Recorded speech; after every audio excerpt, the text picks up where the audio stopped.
Boa noite, pessoal. Boa noite a todos. Sejam muito bem-vindos aos que estão aqui agora. Para os que não estão, eles vão pegar aqui o nosso trem andando. Para os que não têm eu como consultor, é um prazer. Hoje o nosso treinamento é sobre gestão de compras profissional. Meu nome é Thiago Castro e eu vou compartilhar com vocês, como transformar o setor de compras de uma empresa numa máquina de resultado. Antes de começar, eu queria fazer uma pergunta de quantos de vocês já perdem dinheiro com compra mal feita, com uma péssima avaliação de estoque, que a gente tem estoque acumulado. Eu sei dos meus clientes que tem esse problema, mas dos outros que são aí do Thiago, do John, do Eliabe, do Mário, talvez eu não tenha tanta confiança assim, mas eu tenho certeza que para a maioria dos nossos clientes e para todas as empresas do Brasil, esse é um processo que sempre tem que ter uma atualização, uma revisão, algum tipo de ferramenta a ser utilizado, um sistema próprio ou que seja agregado, que vá participar dentro disso. Dentro da nossa treinamento hoje, eu vou estar muito focado em processos, em tentar verificar essa situação para uma ferramenta unificada para vocês. Se não der para utilizar a nossa ferramenta, ou se a atividade de vocês for muito complexa, eu vou dar o exemplo da TIA aqui, que eu sei que a ferramenta que eu vou construir diretamente e vou apresentar, já antecipo para vocês, não vai ser o suficiente. Você já tem um sistema muito bom que consegue apresentar esses relatórios, a gente só vai ter que unificar, mas para outra parte, onde a gente tem empresas menores, muitas vezes os sistemas não são hábeis o suficiente para transformar em uma curva ABC funcional, não consegue fazer as médias de necessidade de compra de forma, vamos dizer assim, que a teoria vai amplificar. Então, para isso, a gente vai apresentar sobre isso. Hoje, dentro dessa nossa contextualização, a gente vai ter um motivo de por que gestão de compras é tão crucial. Eu assumo que para todos aqui isso já é um momento básico, já é uma informação que por padrão a gente entende, mas gestão de compras ela não é só o fato de fazer um pedido, de eu pegar um orçamento, de eu fazer uma compra por qualquer quantidade. O processo de compras ele tem muitos afazeres antes do meu pedido. Então, dentro disso, a gente tem uma parte inicial, que é de fazer a avaliação do quanto eu preciso comprar. A parte da gestão da empresa tem que definir qual é o nosso ponto mínimo de estoque, qual é o nosso ponto máximo, dependendo se eu sou uma indústria. Todas as indústrias também têm um máximo de estoque de avaliação, que é para aumentar o valor específico dele de produção dentro de um período de alta sazonalidade. Então, para tudo isso, a gente tem que fazer uma avaliação desse estoque específico. Estou vendo que muita gente está entrando aqui agora.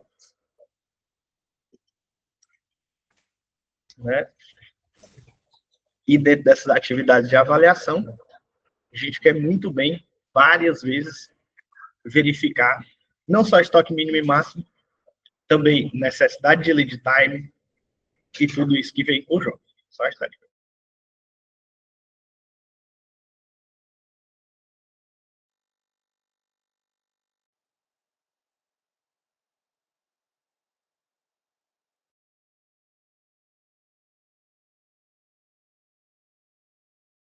Peço encarecidamente que entendam aqui meu problema depois de falar muitas horas, mas a gente quer aqui adicionar o máximo para vocês e a gente vai conseguir. Qualquer coisa eu vou dar uma paradinha, tomar uma água, dar uma descansada na voz, mas pode ter certeza que a gente completa isso aqui sem problema.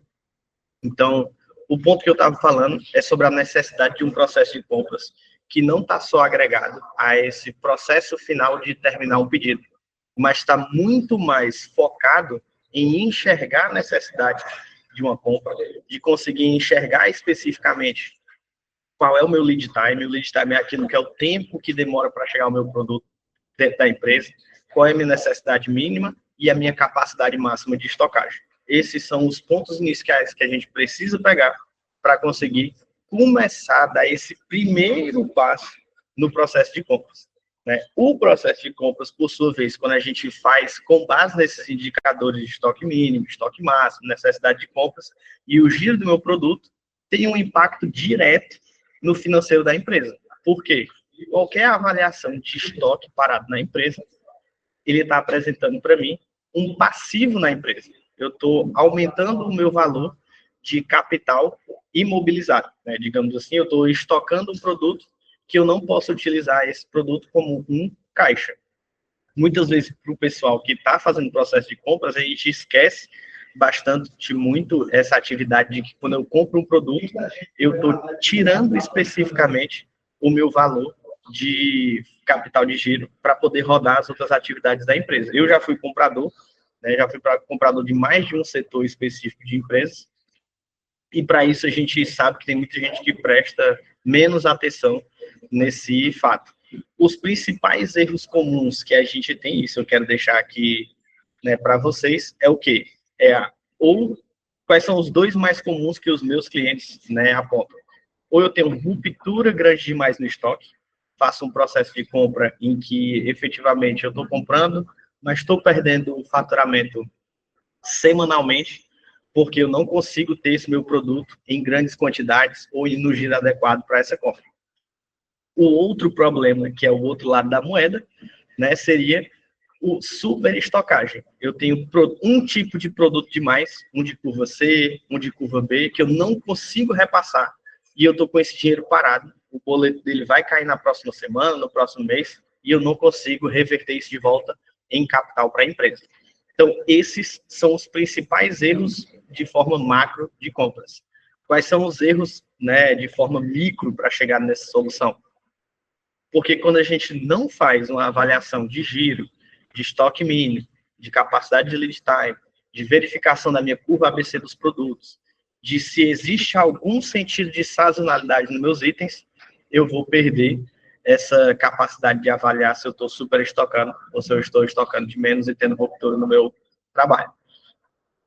A partir daqui agora, o que a gente vai fazer? A gente vai tentar, no primeiro passo, estabelecer metas. Muitas vezes essas metas não vão ser repassadas pelo operacional de compras, mas sim pelo processo de estratégia da empresa, pela gestão, a diretoria que vai fazer esse trabalho direto, para a gente conseguir definir quais são metas. Dentro de uma das empresas que eu estou atuando, né, que é a Omega Nutri, ela é uma empresa do agronegócio, ela é muito suscetível à sazonalidade. Então, o que a gente construiu de meta para eles, para diminuir o nosso risco de ter uma atividade em que a gente vai ter ou uma estocagem maior ou uma ruptura.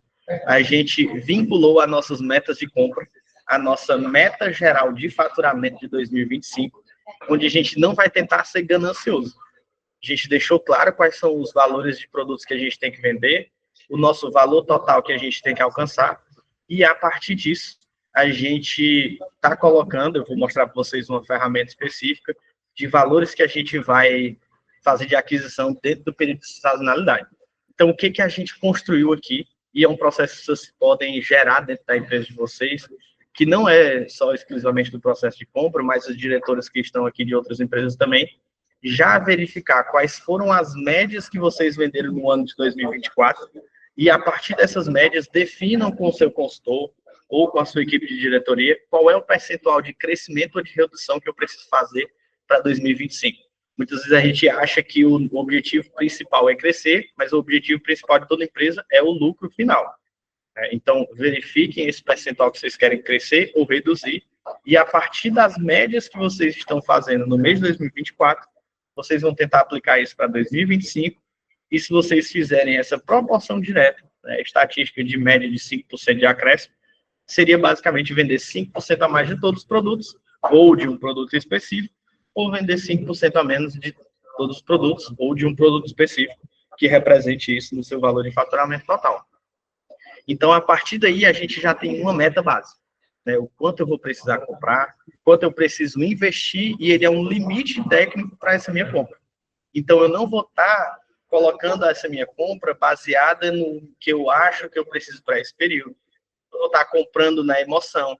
A gente sabe, e isso é muito comum, que o meu fornecedor, na maioria das vezes, vai ligar para mim e perguntar: olha, Thiago, tem aqui uma promoção do item tal, que a gente está dando 50% de desconto. Esse item com 50% de desconto, na maioria das vezes, é o que vai ficar parado no teu estoque.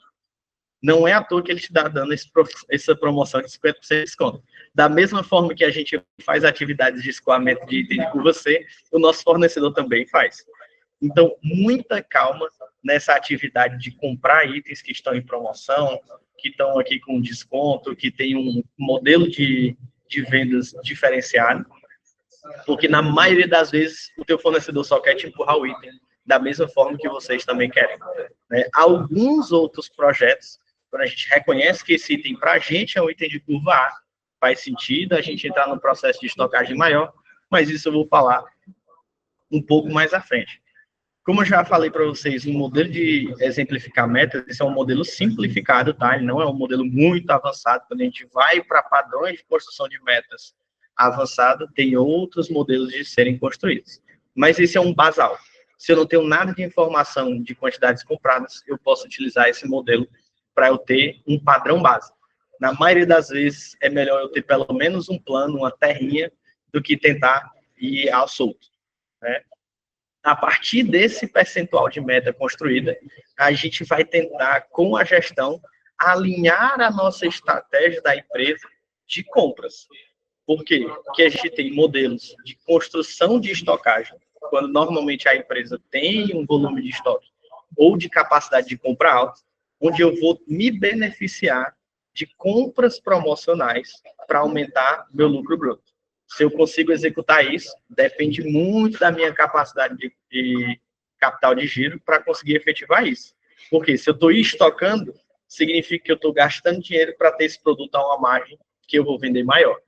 Então, para algumas empresas, isso é uma estratégia, né, empresarial. Para outras, que é o mais comum hoje em dia, até para empresas como a Amazon, o Mercado Pago, e outras que fazem esse tipo de entrega direta, é de um giro máximo e estoque mínimo. Onde o que eu vou fazer? Eu vou tentar, ao meu máximo, não ficar com itens em estoque e vou ficar fazendo quase que um repasse direto.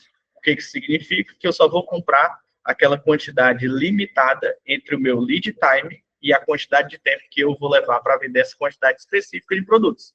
Então, digamos, se eu vendo um copo aqui, né, que é um exemplo claro, e eu vou vender para ele uma semana desse copo. Eu vou comprar o meu estoque, demora 2 dias para esse copo chegar aqui no meu estoque, então eu vou comprar a quantidade de estoque que seria a minha média de venda diária de 7 dias mais o meu lead time.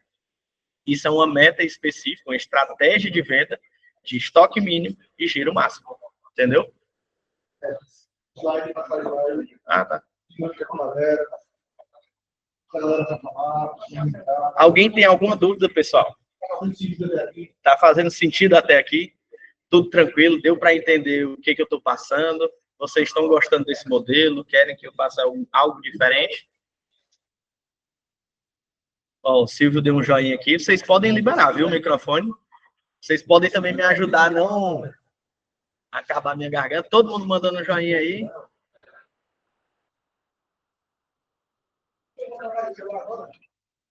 Ixi. Quero todo mundo comprando certo, organizado, estoque organizado.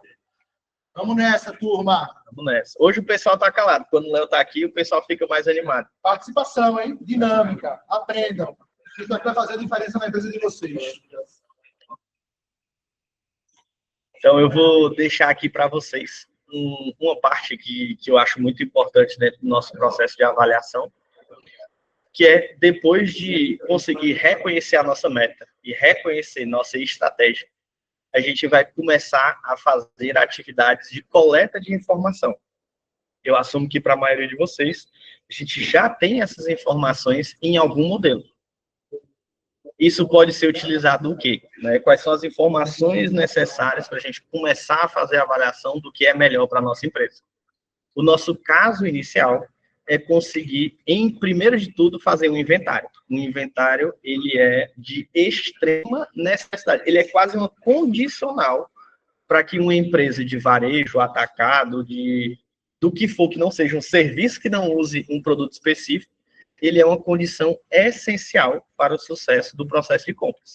Eu não tenho como comprar se eu não sei o quanto eu tenho na minha empresa. Isso é necessário. Né? Não tem como fazer isso sem o nosso inventário. A partir daí, de a gente já ter um inventário, o que a gente vai começar a desenvolver de informações? A gente vai pegar a nossa média de vendas em um período.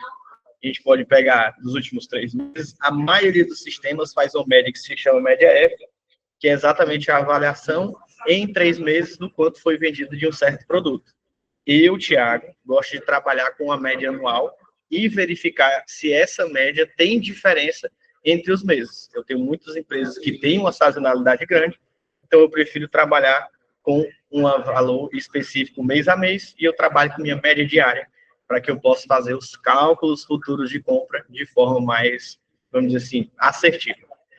Né? Identificando qual é a minha média de vendas e qual é o meu estoque atual, a fórmula que eu disse há um pouquinho atrás aqui para vocês já se demonstra útil. Eu consigo ter minha média de dias, o meu lead time e o meu valor de estoque.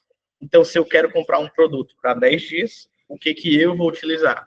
Se eu sei minha média diária, eu vou multiplicar minha média diária vezes 10, que vai me dar a quantidade que eu preciso ter em estoque para durar 10 dias, mais o meu média diária vezes o lead time, que vai me durar o estoque até que eu consiga repor esse produto. Então, esse é um formato básico. Viu que eu preciso dessas duas informações de venda média e eu preciso do estoque atual, por quê? Porque eu só vou fazer o meu processo de compras assim que eu chegar no meu limite basal de estoque mínimo. Cheguei no meu limite de estoque mínimo, acende um alerta na empresa para eu não ter ruptura de fazer o pedido. Você que não sabe, hoje, atualmente, eu acho que muitos daqui não sabem o valor de estoque mínimo de vocês, eu queria que alguém respondesse aqui como é que eu consigo enxergar o meu estoque mínimo de algum produto. Se possível aí alguém responder, eu acharia muito bom. Se vocês não souberem, ok.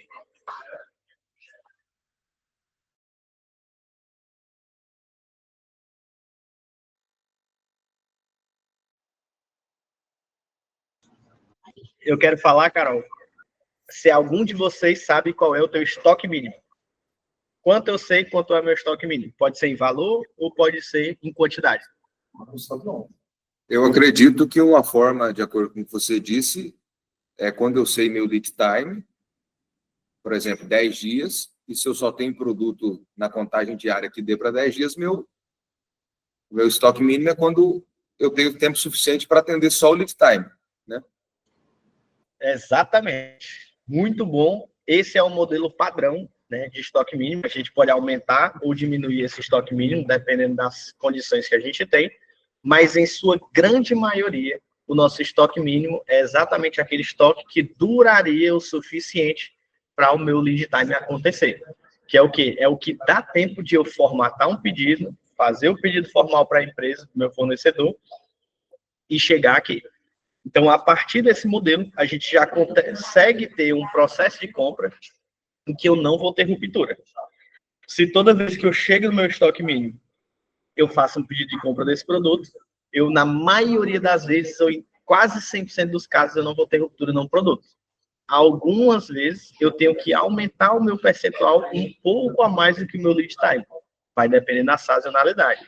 A Carol, que é uma loja de roupas, ela tem um exemplo claro disso. Né? Quando chega em novembro da Black Friday, o volume de vendas dela é muito alto, e em dezembro mais ainda. Ela não pode deixar que o estoque mínimo dela seja o mesmo do que em junho, julho, que ela tem um valor de venda menor. Ela tem que aumentar isso de acordo com a sazonalidade. Por isso é muito importante, dentro desses pilares da gestão de compra, planejamento, controle e resultado. O processo é o que vai dar esse tipo de atividade para os três. O processo é aquilo, eu tenho um processo de planejamento, eu tenho um processo de controle e eu tenho um processo de avaliação de resultado. A partir disso é que a gente consegue efetivamente fazer uma boa gestão de compras. A Carol deu uma pontuação aqui, que é entender a individualidade da sua empresa. Aqui, se eu citar pelo menos das que eu atendo, a gente tem empresas do agro, tem fornecedor para a indústria, tem varejo de roupa infantil, tem os clientes do Thiago ali da Exu, que é um pet shop, né? Então, para cada segmento, eu vou ter uma diferenciação. Significa que eu vou ter que alterar muito o meu processo? Não. O meu processo, ele é padrão. A avaliação de média de vendas é padrão. A diferença é, quando eu tenho uma indústria, em vez de eu fazer minha média de venda obrigatoriamente, eu vou verificar a minha média de utilização de um insumo. E a partir daí eu vou ver se eu estou conseguindo vender de forma eficiente aquela matéria finalizada que eu transformei em converter em venda real.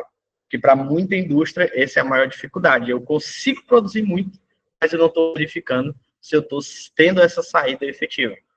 Então, para a indústria, muda só esse processo, que eu tenho 2 vezes que fazer o processo de avaliação de compras, que é o que eu vou comprar e se o que eu comprei e transformei está sendo executado em uma venda no final do meu processo de transformação.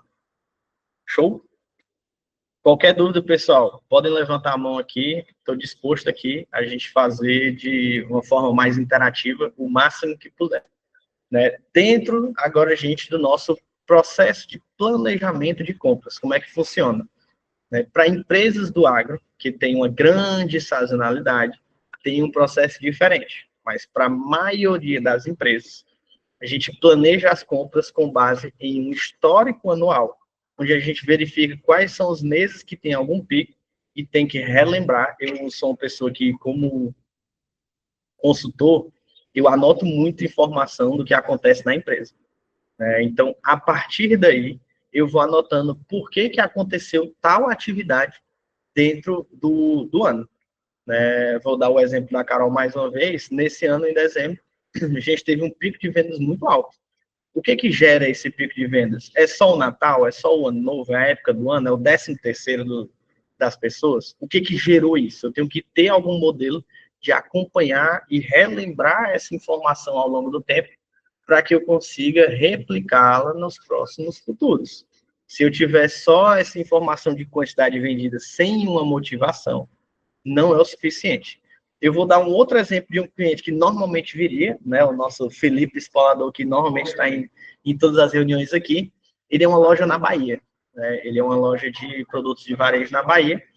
E é comum, quando tem um carnaval na Bahia, uma das lojas principais dele não tem vendas. Porque o trio elétrico principal da Bahia, de Salvador, passa na frente da loja dele. E ele tem um total de 0 vendas. Então, a relação dele não é com o mês de janeiro, de fevereiro ou março. A relação dele é com a semana do carnaval. Então, se ele não aponta isso, e ele só, como na grande maioria das vezes, foi, aliás, até um erro, que quando eu estava fazendo o orçamento 2025 dele, ele não se atentou. Ele colocou como uma redução de vendas em fevereiro, que ele esqueceu que a venda dele efetiva ia reduzir na semana de carnaval, que esse ano 2025 cai em março. Então, a análise de histórico não é só o mês a mês. O análise do meu histórico, ele está muito mais vinculado a acontecimentos que vão gerar um déficit ou um superávit no meu processo de vendas. Tá? Muita atenção de que não importa o mês em específico, importa o que acontece nesse período. Previsão de demanda. O que é previsão de demanda? Dentro de alguns dos produtos que a gente trabalha, a gente consegue entender quais são os produtos de curva A, os de curva B e os de curva C. Então, a gente sabe que os nossos produtos de curva A, em sua grande maioria das vezes, vão cair para a gente, vão sair do nosso estoque, tem um giro elevado. Não é à toa que ele é um produto de curva A. Mas o que significa essa previsão de demanda? Algumas das empresas que trabalham com a gente são marketplace, eles trabalham em marketplace. Então, o que ele tem que estar sempre fazendo? Verificando qual dos produtos. Ele é quase um blogueiro. O cara que vende marketplace, ele é quase um blogueiro. Ele tem que estar vendo aquilo que é tendência e adaptar o estoque dele para o item que é tendência. Porque se ele ficar parado no produto histórico dele, de algo de 5 anos atrás, ele vai perder para um produto novo. Então, previsão de demanda tem o quê? Avaliação de curva ABC, junto com a previsão de produtos que estão virando tendência no mercado. Eu posso citar, mais uma vez, acho que eu posso citar a Carol em quase tudo que eu faço, porque ela foi, para mim, um dos cases mais, eu vou até agradecer aqui a Carol, fez tudo que eu pedi e foi, eu acho que, do meu case em percentual que teve o melhor resultado de todos nesse mês de dezembro. Então, o que a Carol identificou? Ela achou o nicho dela específico, que eram de roupas plus size. Então, o que a gente transformou? A tendência dela, a demanda de maior resultado que a gente conseguiu gerar foi em produtos plus size. Ela vendia antigamente produtos kids, produtos masculinos, e ela trocou essa tendência de um produto base que ela tinha para algo nichado. E essa previsão de demanda, que é um vestido específico que ela compra, conseguiu trazer o resultado que a gente tanto esperou nesse ano 2024. Então, previsão de demanda não está só relacionada à nossa atividade de ter um produto específico, mas sim à nossa capacidade de alterar o produto que a gente trabalha. Show, pessoal? Tudo tranquilo por enquanto? Ó, o Thiago falou aqui, ó.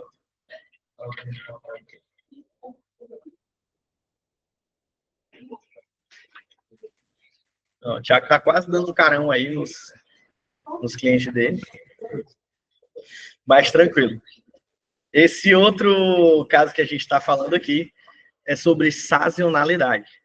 Para alguns setores, a gente tem esse processo sazonal, especificamente no agro ou indústria, a gente tem essa sazonalidade, que ele é um pouco mais diferenciado de ser trabalhado.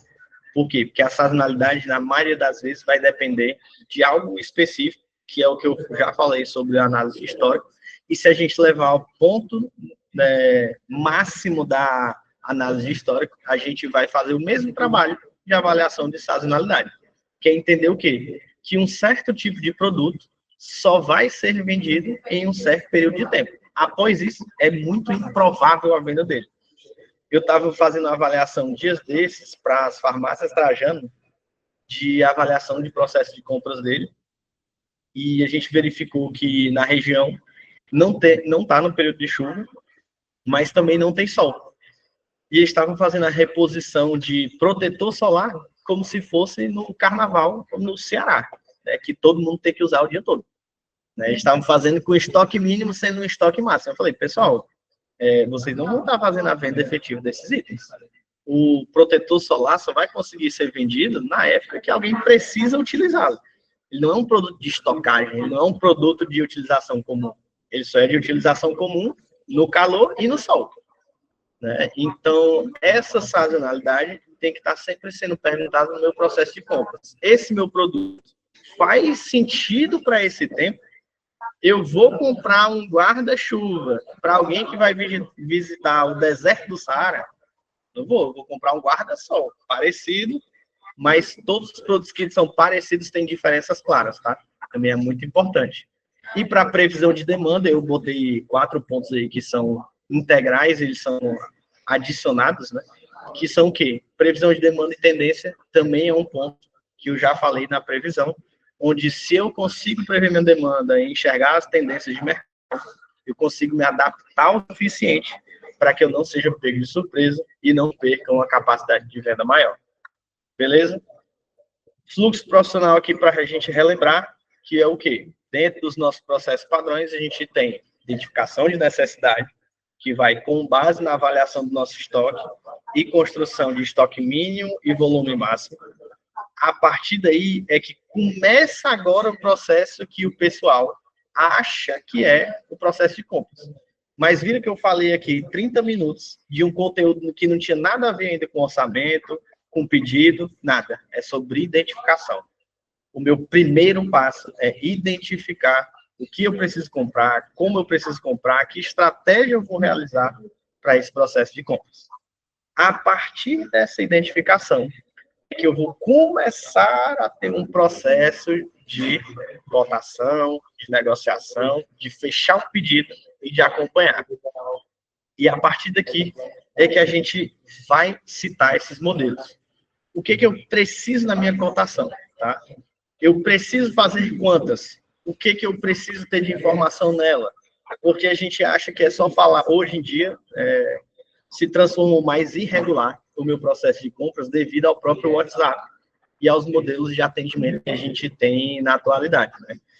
Quando eu comecei a trabalhar como comprador, eu percebi que a maioria deles eu podia fazer ou no site ou no WhatsApp. E eu perdia muito essa capacidade de deixar de forma unificada o modelo de proposta de negociação que o meu fornecedor dominava. Por quê? Porque eu falava rápido ali no WhatsApp, e em vez de fazer várias cotações, o cara já quer fechar contigo rápido, ele não quer te dar o tempo específico para fazer uma avaliação. Então, o que eu preciso no meu processo de cotação? A cotação ela é importante para pegar algumas informações que vão auxiliar na nossa identificação de necessidade. Se eu tenho 10 fornecedores para um tipo de produto, cada um deles pode ter um lead time diferente, vai ter uma forma de pagamento diferente, com prazos diferentes, com modelo de parcelamento diferente, com preços diferentes. Então, a cotação é para eu abrir o meu leque de possibilidades. Imaginem a cotação, né, com um processo que eu sei que muita gente aqui faz, demorado e não admite. Sabe qual é, Thiago? Ou vai escolher um filme no Netflix. Sentou para assistir um filme no Netflix, passa meia hora escolhendo o filme, não assiste nada. Cotação é para ser a mesma coisa. Eu vou sentar, eu vou perguntar para cada fornecedor. Eu preciso do item tal, então qual a quantidade, qual é o modelo que você tem de pagamento para mim, qual é o meu prazo, qual é o tempo que vai demorar para chegar aqui, qual é o meu preço. Eu não posso fazer isso para um, para dois. Da mesma forma que eu não sento na minha cadeira para assistir um filme, sento, boto o filme e eu vou assistir.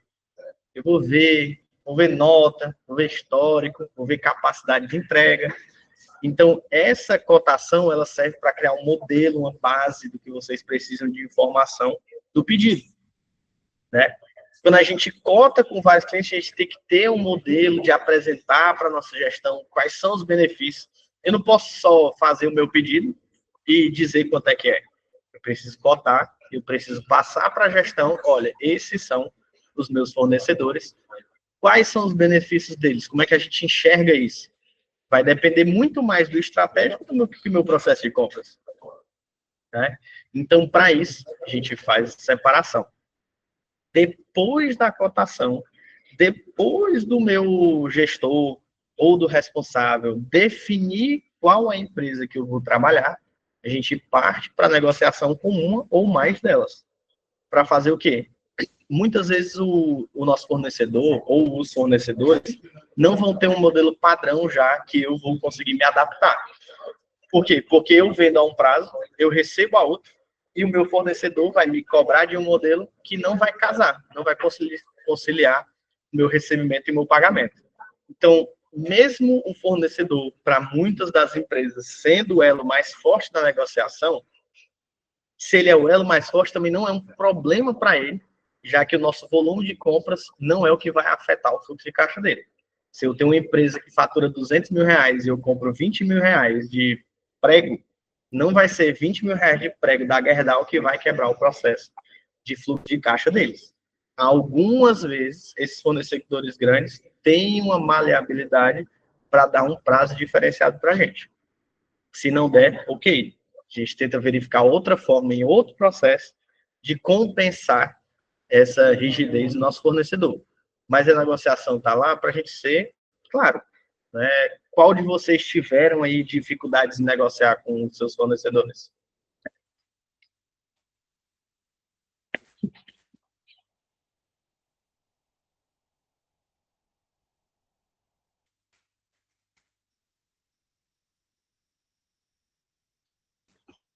Eu ainda vou acrescentar aqui nessa fala do Thiago, porque eu não gosto só de preço bom e prazo de pagamento superior ao de recebimento.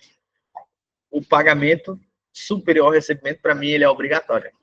Para alguns locais onde a gente não tem, e aí eu vou dar o exemplo da Nova Olinda, que é uma empresa de Manaus, onde se tiver algum tipo de chuva, eles ficam ilhados e não conseguem ter a entrega do produto.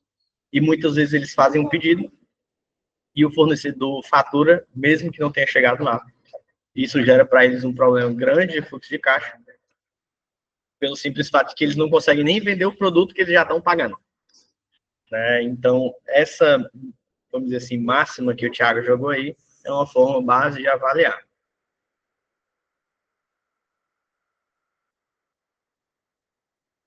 Muitas vezes, Rafaela, não só acréscimo no total de compra, tá? Algumas das empresas que eu atendo, eles conseguem fazer um modelo de parcelamento, né? E vou te dar um cenário mais geral, tá? Imagina um cenário onde eu, Thiago, tenho uma empresa, compro do meu fornecedor que vai me cobrar em 30 dias. Mas eu vendo meus produtos em 3 parcelas, né, de 30, 60 e 90. O que vai acontecer? Eu vou estar sempre pagando antes de eu receber todo o meu valor. Então, o que as empresas hoje fazem? Antecipam o meu boleto. Hoje, se eu perguntar para vocês qual é a margem de antecipação, os juros de antecipação, o que falar que vai estar menor deve ser 2%. Então, significa que eu vou ter que pagar pelo menos 2% da minha receita de antecipação. Às vezes, eu posso falar com o meu fornecedor e falar, amigão, se eu conseguir parcelar em quantas vezes, qual vai ser o meu percentual de juros que tu vai cobrar? Ele vai te dar um percentual de juros. Se esse percentual de juros for menor do que a minha taxa de antecipação, vejam vocês se não faz sentido eu parcelar com o meu fornecedor pagando mais do que pegar minha antecipação, que vai ser mais cara. E a antecipação ainda tem um outro risco maior do que o pagamento do fornecedor. O meu juros de pagamento do fornecedor, muitas vezes, consegue ser negado. Eu atraso ele 2, 3 dias e eu consigo negociar com ele, me desculpa, daqui uma semana eu te pago, um dos meus clientes não me pagou ainda. Sendo que se eu faço o processo de antecipação com um banco, uma FDIC, uma factory, no dia do pagamento do cliente, se ele atrasar 5 horas, vai ser descontado de você e vai pagar em duplicidade de juros. Então, muitas vezes, vale mais a pena eu ter esse custo a mais de parcelamento com o meu fornecedor, que vai me gerar uma taxa menor e uma redução menor ainda da minha margem de lucro bruta. No final das contas, todo o trabalho empresarial é um trabalho de margens. A gente tem que sempre trabalhar aquilo que vai minimizar meu custo e maximizar meu gasto, não só em valor absoluto, mas em percentual. Show? Ficou claro esse exemplo para ti, Rafael? De como a gente também pode fazer isso sem aumentar o total de compras?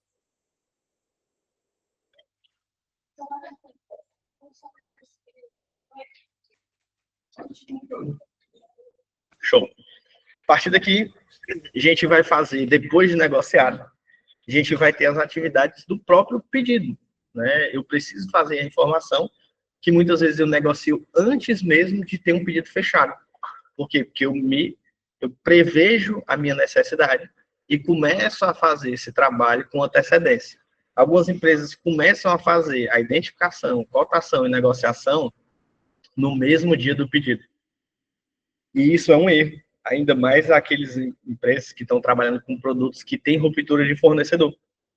Por quê? Né? Se eu vou receber esse item e tem chance de eu perder o meu estoque, né, de compra, eu tenho que antecipar essa necessidade e deixar clara a minha necessidade de fornecedor para ele me avisar. Tiagão, eu acho que próxima semana eu não vou ter esse item. Se tu quiser pedir da 2 semanas logo, a gente consegue parcelar, te dar um outro modelo. Então, a negociação é uma conversa. Quando a gente tem o nosso fornecedor, a gente tem um relacionamento. Não é só um trabalho unilateral. Tá? A partir daí, a gente vai ter os indicadores essenciais do nosso trabalho. Quais são os indicadores? Para a gente ter uma estratégia, como eu disse, de giro máximo e estoque mínimo, eu preciso saber meu giro de estoque, meu prazo médio de compras, meu nível de ruptura, e a partir dessa modificação dos processos que foram realizados, o quanto eu consegui reduzir de custo da empresa por ter um processo de compras melhor. Faz sentido para vocês? Se eu faço uma atividade, eu tenho que ter o meu resultado de atividade. Porque se eu não faço essa avaliação numérica, eu não sei se o que eu fiz foi bom, se foi ruim, se não mudou em nada. Então, a partir daí, a gente constrói esses indicadores para ter uma verificação se nossas atividades estão sendo efetivas. Perfeito? Gestão estratégica está muito mais relacionado, né, aos critérios de seleção, que são basicamente o que eu falei sobre qual modelo a gente vai querer de estoque máximo, de estoque mínimo, de giro máximo, de giro mínimo, de construção de produtos, se eu vou querer trabalhar com eles, se eu vou querer modificá-los e o que vai acontecer. Então, para cada um deles, a gente vai ter uma avaliação e para cada um deles pode perguntar ao seu consultor, que a gente vai tentar ao máximo descrever um modelo mais padronizado e profissional para que isso tenha um avanço seguro e sem muito risco. A avaliação periódica, assim como tudo na empresa não são processos de compras, eu tenho que avaliar, auditar, seja o que for, cada um dos meus processos. Se ele é um processo, ele necessita da confirmação de que está sendo realizado de forma efetiva e profissional. Desenvolvimento é o que a gente está fazendo aqui. Né? Eu estou construindo com a empresa cada uma das atividades. Eu preciso verificar se a gente tem um outro modelo de atividade de compra que é melhor do que o que a gente faz. e a gente vai desenvolvendo isso ao longo do tempo, porque uma empresa, ele é vamos dizer assim, uma criatura mutável. A todo mês, a toda semana, dependendo do modelo de empresa, a cada dia a gente muda bastante. Então, para isso, a gente tem que desenvolver a nossa situação. Gestão estratégica também tem muito trabalho efetivo sobre negociação. Eu preciso que o meu comprador seja uma pessoa que saiba as necessidades da empresa e que não fique, né, digamos assim, com medo do nosso fornecedor. Ele está negociando, ele está construindo um processo de relação com o fornecedor. O que é pior para uma empresa é aquele negociador, né, o comprador, que o fornecedor joga para ele, ele aceita como máxima, não tenta renegociar com o cara, não quer ver se tem um prazo diferente, não quer ver se dá para dar um desconto dependendo da quantidade. Então, muitos dos nossos compradores das empresas, eles aceitam que o fornecedor fala de forma como uma máxima na vida dele. Ah, eu só vendo a esse preço, a esse prazo. E o nosso comprador fala, show, beleza, ok. Sendo que o trabalho dele é, amigão, se eu comprar mais, não tem nenhum benefício, não tem nada que eu possa fazer de diferente para a gente trabalhar sobre isso. Então, a gente quer que a nossa negociação ela seja um relacionamento estratégico com o nosso fornecedor. Muitas vezes, os nossos fornecedores nos dão bonificação se a gente for atrás, nos dão prazos melhores, conseguem para muitas empresas, né? Mercado é o mais comum de acontecer, e pet shop também. O caso da Exu aí também fica claro. Teve uma empresa da gente que trabalhou, que na negociação com o pet shop, o que eles conseguiram fazer? Eles conseguiram fazer uma bonificação de produtos, onde, se eu não me engano, foi a Royal Canin, trouxe uma apresentação de produtos, uma amostra grátis, conseguiu fazer alguns exames específicos e apontar, né, ela trouxe um veterinário para a loja física, onde faziam exames básicos, para que, a partir desse exame básico, ele conseguisse apontar qual era o produto específico que o cliente ia necessitar, qual o seu animal precisava. Então, negociação não é só preço, gente. Não é só preço, não é só prazo, é todo um relacionamento diferente disso. Perfeito? Elementos críticos. A gente precisa de preparação, né, que é o que eu falo sobre a aquisição de informações das nossas necessidades, junto com as nossas capacidades de negociação. Poder de barganha está muito relacionado a esse sentido de relação entre o nosso comprador e o vendedor do nosso fornecedor. Eu preciso que eles tenham essa atividade, né? Eu, quando era comprador, passava o dia inteiro no celular, porque eu tinha que responder muita gente o dia todo. O que eu precisava, o que tinha de melhor oportunidade, quais eram os descontos, o que não tinha, se existia algum prazo novo. Então, isso é um trabalho mútuo o tempo todo, tá? Do poder de barganha. Condições comerciais vão estar muito mais relacionadas à capacidade do nosso fornecedor do que da nossa própria. Então, a partir dessas condições comerciais é que a gente faz a avaliação se esse fornecedor é um possível para a gente ou não. E o fechamento é quando a gente finalmente terminou de fazer um pedido, a gente fecha esse pedido e a gente acompanha ele chegar na nossa empresa, se ele está ok, se ele está com a necessidade que a gente pediu, se ele chegou dentro do lead time e se as condições de pagamento estão efetuadas de forma que foi anteriormente acordada. Alguma dúvida, pessoal? Hoje vocês estão calados. Se fosse o Léo aqui, estava todo mundo falando. Ele está rindo, Léo. Gestão inteligente.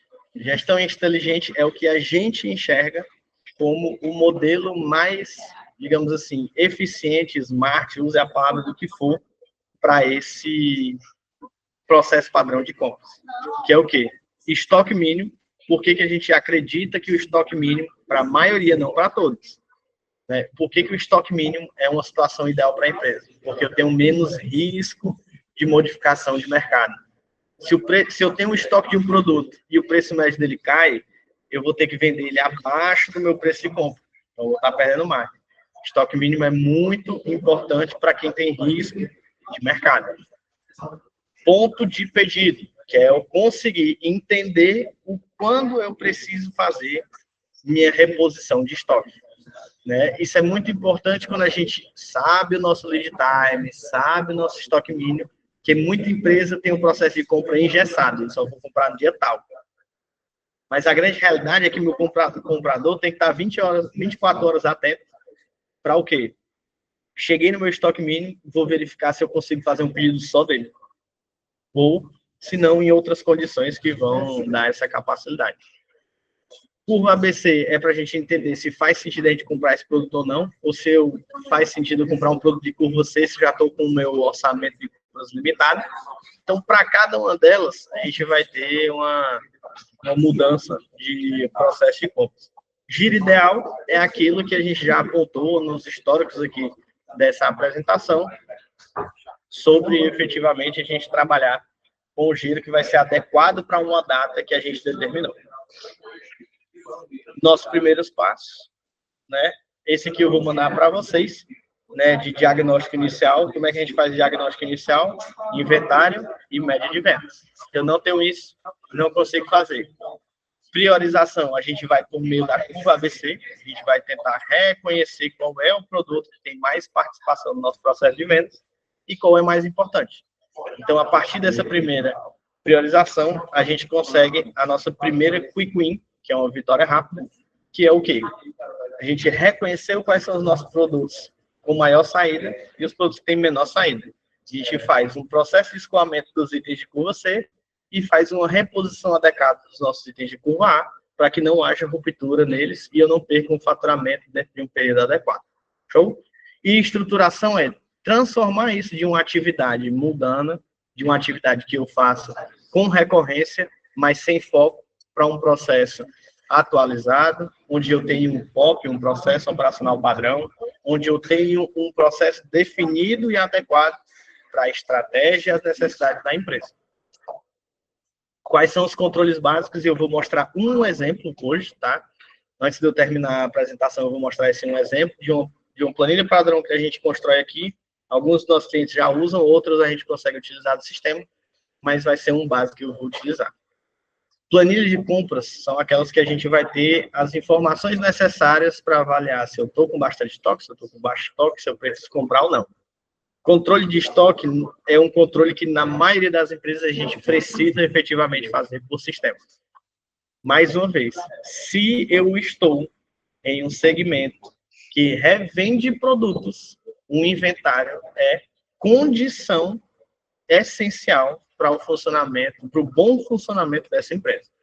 E um outro controle básico, que esse eu sei que poucas pessoas fazem, é a avaliação do fornecedor.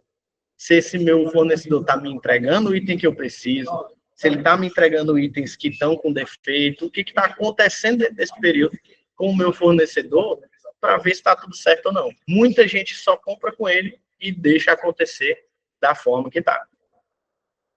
Obrigado, pessoal. Essa é a parte 1 da minha apresentação. Eu agora vou para uma parte menos técnica, tá? Calma. Vou para uma parte menos técnica e teórica, para uma parte mais operacional. Eu vou abrir aqui para vocês uma ferramenta exemplo desse processo de compras, para que a gente consiga reproduzir. Eu vou dar os parabéns aqui para o nosso amigo Thiago. Né? O Thiago Cruz é o que é responsável por fazer todas essas ferramentas que vocês veem aí bonitinhas. Né? Então, ele já fez isso uma vez para a gente, vai fazer inúmeras. Se tiver alguma necessidade, ó, vocês são clientes do Thiago, já sabem que ele é uma máquina em fazer coisa. Viu? Vou abrir aqui. Alguém tem uma dúvida? Boa necessidade? Vou pegar aqui a minha ferramenta, tá? Ó, de fluxo de compras. O povo hoje, aparentemente, está todo mundo tranquilo, não tem nenhum problema em compra, está todo mundo calado, está fácil demais o assunto, mas ok, não tem problema não. Já, quando tiver apertado, aí vem aqui e pede para novamente, ô, Thiago, tem como a gente fazer essa reavaliação aqui no meu processo? Não tem problema não, o tempo cobra de todo mundo.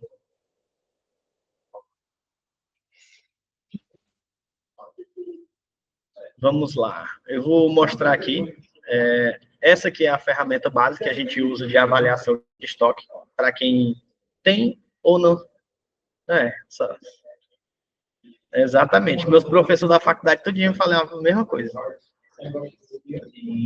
O que eu tenho aqui, tá?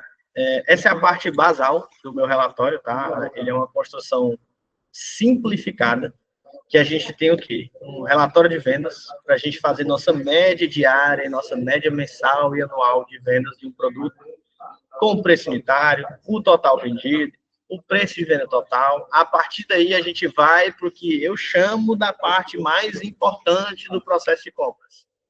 Verificar minha posição de estoque. Eu preciso disso para operacionalizar um processo de compra. Sem isso aqui, não tem como.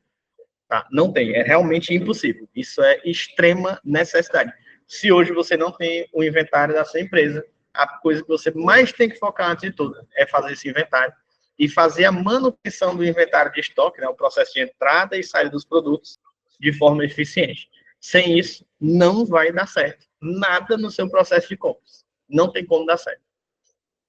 Aqui a gente tem um cadastro Brase, tá?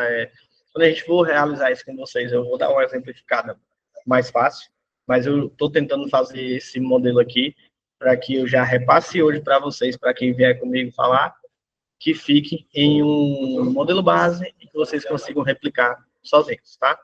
Se não der certo, não tem problema, nas nossas reuniões a gente vai sempre apresentar. A partir daí, a gente tem a segunda parte da planilha, que boa posição dela já são fórmulas, né? Então, eu consigo puxar todos os meus produtos, tem uma categoria do produto sem informar, a categoria do fornecedor, eu tenho também a minha quantidade vendida de produto, vai dar minha anual, a minha mensal, quantidade vendida do produto no período em tempo diário, minha média diária de vendas.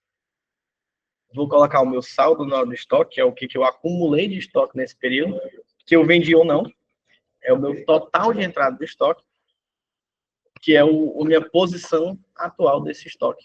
Então, o que vai ser a nossa primeira informação, né, de indicadores aqui? Eu estou com estoque de dias para quanto tempo? Né? Então, imagine o seguinte, se eu tenho um produto que eu comprei pensando que eu ia vender em 7 dias, e eu estou com 30 dias de estoque dele, significa o quê? Eu estou super estocado. Eu tenho 4 vezes a minha expectativa de venda desse produto em estoque. Aí, o que vai sugerir para a gente? Não fazer a reposição desse item e algo a mais.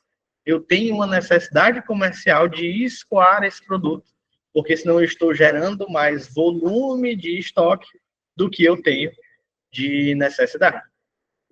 A partir daí, a gente vai ter essa movimentação. O Thiago fez um excelente trabalho de colocar aqui o estoque mínimo baseado no seu lead time e um percentual específico desse valor, que seria de 20%. Isso a gente pode exemplificar de outras formas, mas é basicamente a nossa necessidade de estoque para esse período. No momento em que eu tenho esse estoque, eu estou seguro que eu vou conseguir vender de uma forma adequada. Estoque mínimo é aquilo que eu tenho que ter, tá, gente? Não é o quando eu vou fazer o meu processo de compra de novo. O estoque para eu fazer de compra é o estoque de segurança, que é o quê? Quando eu chegar nesse 156 de estoque, eu vou fazer um pedido de compra. Por quê? Porque eu vou comprar, esse é o tempo específico que vai durar para chegar a minha mercadoria novamente. Então, eu já tenho o meu estoque mínimo, que é o que eu tenho que ter mensalmente, o que eu tenho que ter para ter um giro da empresa, e eu tenho, quando o meu estoque chegar nesse valor, eu tenho que fazer um processo de compra de novo nesse item. E o meu estoque máximo é exatamente a fusão desses dois valores. A minha maioria vocês já sabem, mas é o tempo que leva entre eu finalizar o meu pedido e esse pedido chegar para a gente. O giro do produto do ano. Isso aqui a gente vai fazer individualizado para cada um, porque não tem como ter essa informação de cabeça, a não ser que vocês saibam informações de DRE de forma quase que memorizada, o que eu acho pouco provável. Então, essa informação aqui a gente deixa para as nossas reuniões. Tem até uma explicação aqui, a quantidade de vezes seu estoque atual no ano, mas essa forma de calcular isso aqui, teórica, é com base nas contas cliente e estoque na nossa DRE contábil. E aí a gente dividir pelo outro, dá a quantidade de vezes que a gente repôs o nosso estoque nesse período. Caso alguém vá tentar reproduzir. A partir disso, a quantidade ideal para comprar a reposição com base no fornecedor é aquela fórmula básica, que é o quê? Média diária de venda vezes o lead time menos o meu estoque atual, posição de estoque atual. Vai dizer o quanto eu preciso comprar, ok?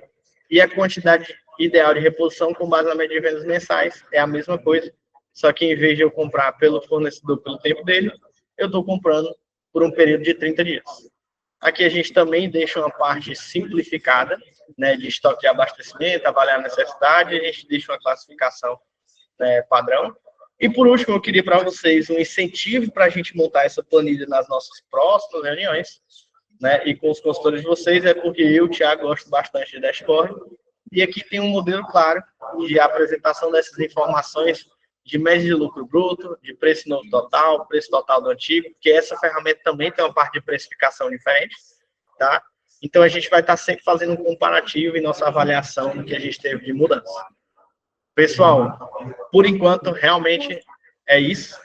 Se vocês tiverem mais dúvidas, podem mandar mensagem. Pode falar. Licença, você pode voltar na planilha de novo? Claro, sem problema. Na planilha anterior. Uma pergunta.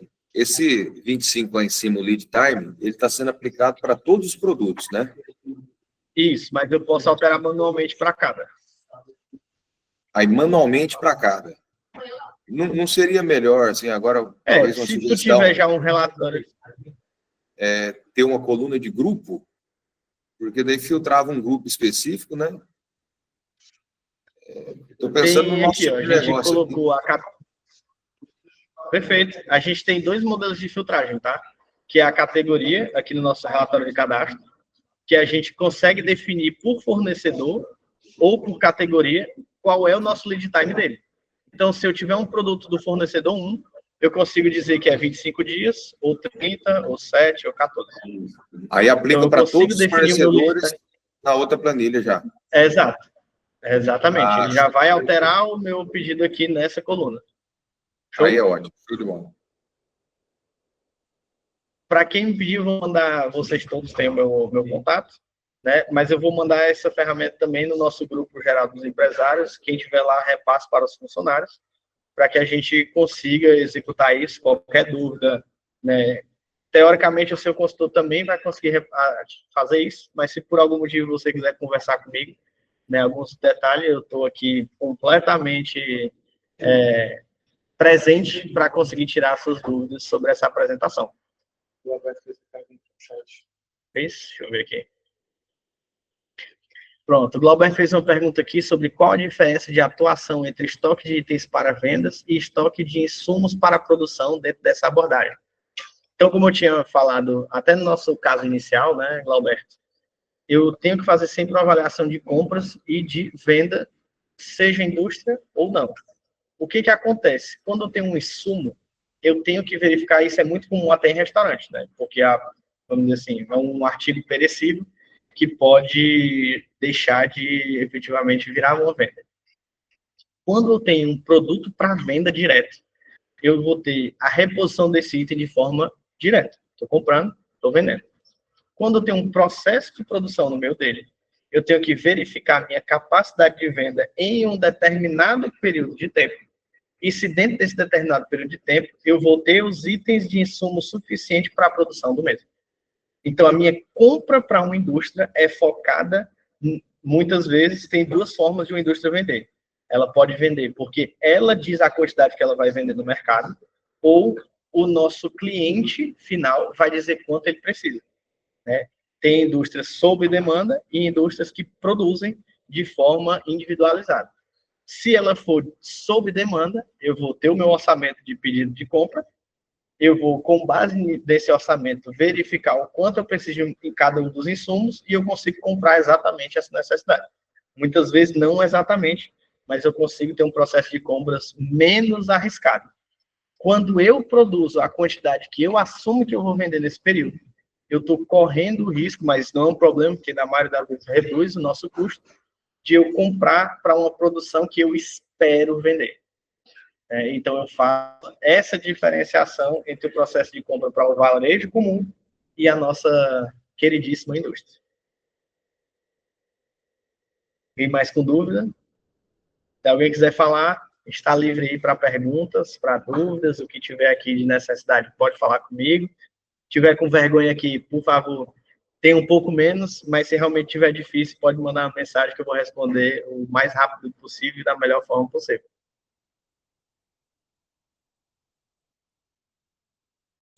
Daqui uns 5 minutinhos para quem quiser perguntar e criar coragem. A partir daí, tudo de bom e do melhor.